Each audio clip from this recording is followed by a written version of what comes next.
السلام علیکم فرینڈز، امید کرتی ہوں کہ آپ سب لوگ خیریت سے ہوں گے۔ جیسا کہ آپ لوگوں کو پتہ ہے کہ ہم اپنے چینل پہ لیکچرار کی جاب کی پریپریشن کے لیے MCQs تیار کر رہے ہیں۔ تو آج کا جو ہمارا ٹاپک ہے وہ ہے اردو زبان کی ابتدا۔ اس کے ہم MCQs کریں گے آج۔ ہمارا فرسٹ MCQs ہے، اردو زبان کی ابتدائی نشوونما میں سب سے زیادہ حصہ کس قوم کا ہے؟ اس کا آنسر ہے مسلمانوں کا۔ نیکسٹ ہے، بعض محققین کا کہنا ہے کہ اردو فارسی زبان کا لفظ ہے۔ دوسرے محققین اردو کو کس زبان کا لفظ قرار دیتے ہیں؟ تو وہ دوسرے جو محققین ہیں وہ اردو کو ترکی کا لفظ قرار دیتے ہیں۔ اردو کا کیا مطلب ہے؟ اردو کا مطلب ہے لشکر۔ آغاز میں اردو کو ہندی یا ہندوئی کس نسبت سے کہا گیا؟ ہندوستان کی وجہ سے۔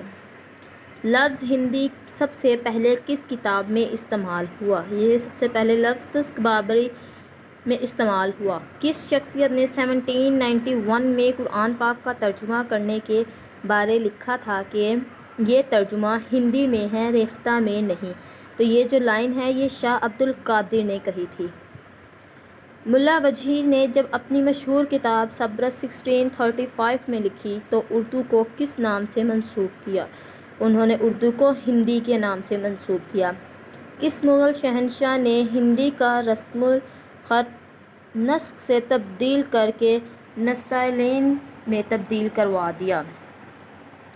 یہ کیا تھا شاہ جہاں نے۔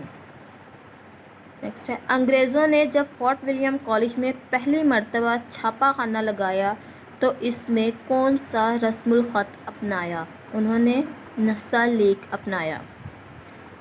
اردو کی ابتدا میں ریختہ کا نام بھی استعمال ہوا ہے، بتائیں کہ ریختہ کے معنی کیا ہیں؟ جیسا کہ آپ یہ دیکھ رہے ہیں یہ چاروں آپشن میں سے ریختہ کے کوئی بھی معنی نہیں ہے۔ اس کا آنسر ان چاروں آپشنز میں سے بنتا ہے کہ ان میں سے کوئی بھی نہیں ہے۔ لیکن میں آپ کو بتا دوں کہ ریختہ کا معنی ہوتا ہے ملا ہوا، یعنی اردو جو مختلف زبانوں سے مل کر بنی ہے، یہ ریختہ کا معنی ہے۔ لیکن یہاں پہ انہوں نے یہ آپشن نہیں دی، اس لیے ہم نے یہاں پہ آپشن میں لگا دیا ان میں سے کوئی نہیں۔ اردو زبان کے ارتقاء میں ہندی راگوں اور فارسی کو ملا کر ہندوستانی موسیقی میں اختراع پیدا کی گئی، بتائیں کہ اس میں اختراع کو کس نام سے پکارا گیا؟ اس میں اختراع کو ریختہ کے نام سے پکارا گیا۔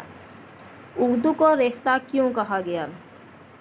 مختلف بولیوں اور زبانوں کے امتزاج کی وجہ سے اردو کو ریختہ کہا گیا۔ جیسا کہ میں نے آپ کو بتایا کہ ریختہ کا مطلب ہوتا ہے ملا ہوا، جو کہ اردو جو کہ مختلف زبانوں سے مل کر بنی ہے، اس لیے مختلف بولیوں اور زبانوں کے امتزاج کی وجہ سے اردو کو ریختہ کہا گیا۔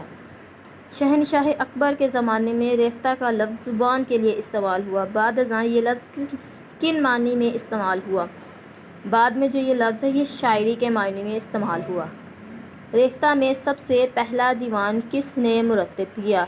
ریختہ میں سب سے پہلا دیوان امیر خسرو نے مرتب کیا۔ امیر خسرو کے زمانے میں لفظ ریختہ شاعری کے معنوں میں استعمال ہوتا تھا۔ خسرو نے اپنی شاعری کو کیا قرار دیا؟ انہوں نے اپنی شاعری کو ہندوئی قرار دیا۔